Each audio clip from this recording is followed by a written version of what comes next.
ముందుగా అయితే సుమా ఛానల్ని సబ్స్క్రైబ్ చేసుకోండి. ఈరోజు వీడియో వచ్చేసరికి బీరకాయ అండి. 5-10 నిమిషాల్లోనే అయిపోతుంది. ఇంత కొంచెం బీరకాయ మీకు ఎలా చూపించాలంటే మీకు చూపించడానికే మెయిన్ అండి కర్రీ చూపించేది. మా ఇద్దరు పిల్లలు హాస్టల్లోకి వెళ్ళిపోయారు. ఈరోజు ఫాస్టింగ్ అండి, ఒకటే పూటకని కర్రీ చేస్తున్నాను. నాకు సడన్గా ఐడియా వచ్చింది, మా సబ్స్క్రైబ్స్కి మా వ్యూవర్స్కి కూడా చూపిద్దాము ఈ కర్రీ అని చెప్పేసి చేస్తున్నాను. ఒకటి పెద్ద బీరకాయ ఉంటే ఇలా కడుక్కొని చెక్కు తీసుకొని సన్నగా చిన్నగా ముక్కలు కట్ చేసుకున్నాను. నా ఛానల్ని మాత్రం మర్చిపోకండి. మీరు ఎంత మంచి వాళ్ళండి, నేను అడగగానే ఇలా సబ్స్క్రైబ్ చేసుకుంటున్నారు. చాలా చాలా సంతోషంగా ఉంది. కొత్తగా పెట్టిన వారికి ఇంత సపోర్ట్ చేస్తున్నారంటే చాలా గ్రేట్ అండి. నా వీడియోస్ నచ్చినాయో నా టైం బాగుందో నాకు తెలియట్లేదండి. సబ్స్క్రైబ్ మాత్రం చాలా వస్తున్నాయి, లైక్స్ షేర్ కూడా వస్తున్నాయి. ఇలాగే నన్ను ఫాస్ట్గా ముందుకెళ్ళేస్తే 100 వరకు రావాలి సబ్స్క్రైబ్స్ అని చెప్పేసి ఆశగా ఉందండి. ఇంకా వీడియో లెంత్ అయిపోతుంది, ప్రాసెస్లోకి వెళ్ళిపోదాం. ప్రాసెస్ చూపించుకుంటూ మీతో ఫోన్ మాట్లాడతానండి.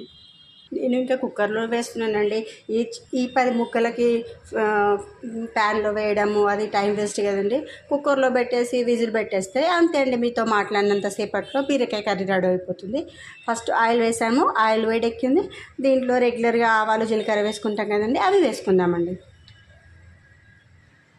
ఆవాలు జీలకర్ర పసుపు వేసుకున్నామండి. ఇప్పుడు బీరకాయ ముక్కలు వేసుకుందాం. చూసారండి, లేతగా ఉన్నాయండి బీరకాయ ముక్కలు. ఇలా వేయగానే దగ్గరకు వచ్చేస్తున్నాయి. మీకు వీడియో చూపించడానికి మళ్ళీ కలుపుతున్నానండి. ఇప్పుడు దీంట్లో ఏం వేసుకుందామంటే బీరకాయలు ఒక 5 మినిట్స్ మగ్గగానే మిర్చి పొడి అండి, తర్వాత వచ్చేసి నువ్వుల పొడి, తర్వాత ధనియా పొడి. ఇంతే అండి. ఈ 3 వేసుకుందాము. ఈ 3 బీరకాయ ముక్కల్లో వేసుకుని ఒక విజిల్ పెట్టుకుందామండి. అంతే అండి. ఒక విజిల్ రాగానే ఉడికిపోతుంది. ఉడికిపోగానే వాటర్ ఉంటే విజిల్ తీసేసి ఒక 2 మినిట్స్ ఉంచుతాం, లేకపోతే సరిపోతుందండి. సూపర్గా నూనె పొడితో ధనియాల పొడితో సూపర్గా ఉంటుందండి కర్రీ. చూసారా, అన్నీ వేసుకున్నాము. ఇప్పుడు విజిల్ పెట్టుకుందామండి. చూద్దామండి ఉడికిపోయిందా. చక్కగా ఉడికిపోయిందండి. ఎన్ని పీసెస్ అండి? 10 పీసెస్ కదా, తొందరనే ఉడికిపోయింది. అంతే అండి. బీరకాయ గ్రేవీలాగా ఎంత చక్కగా ఉందండి. బీరకాయ అయితే కర్రీ రెడీ అయిపోయిందండి. అడుక్కు అయిపోయింది అనిపిస్తున్నారు కదండి. కొద్ది కర్రీ కదండి, చూడండి ఎంత కొంచెము ఉంది. ఇంతే కర్రీ కదండి. నా ఛానల్ని లైక్ చేయడం, సబ్స్క్రైబ్ చేయడం మర్చిపోకండి. ఇది చూడడానికి కూడా గ్రేవీలా ఉంటుంది. చపాతీ పైకైనా రైస్ పైకైనా చాలా సూపర్గా ఉంటుంది. నేను చేసింది కాదు అనిపిస్తే మీరు ఒకసారి ట్రై చేయండి.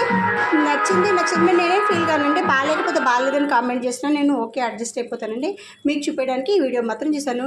నా ఛానల్ సబ్స్క్రైబ్ చేయండి. Thank you watch.